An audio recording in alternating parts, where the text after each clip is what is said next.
sieste devenue une tradition au fil des ans pour la famille princière monégasque et tous les habitants du Rocher.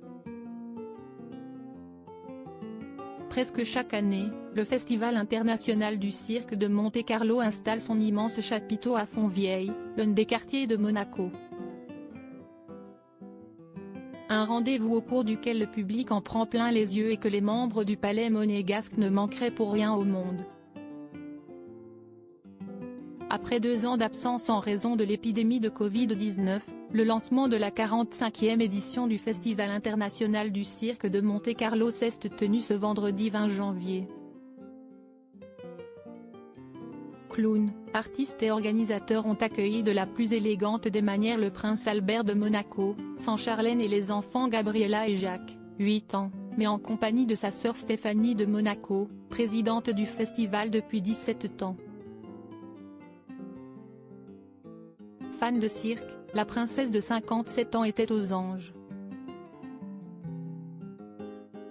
Non seulement pour la soirée exceptionnelle qu'elle s'apprêtait à passer mais aussi, et surtout, parce qu'elle se trouvait en compagnie de 2 de ses enfants, Camille Gottlieb, 24 ans, et Louis Ducruet, 30 ans, venus au bras de son épouse, Marie, enceinte de leur premier enfant, une petite fille.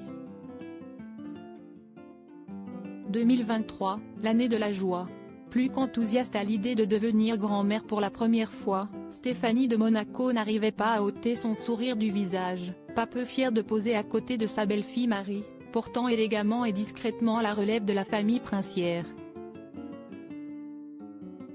La petite troupe a ensuite pris place dans une loge des gradins pour admirer le spectacle, le premier d'une longue série.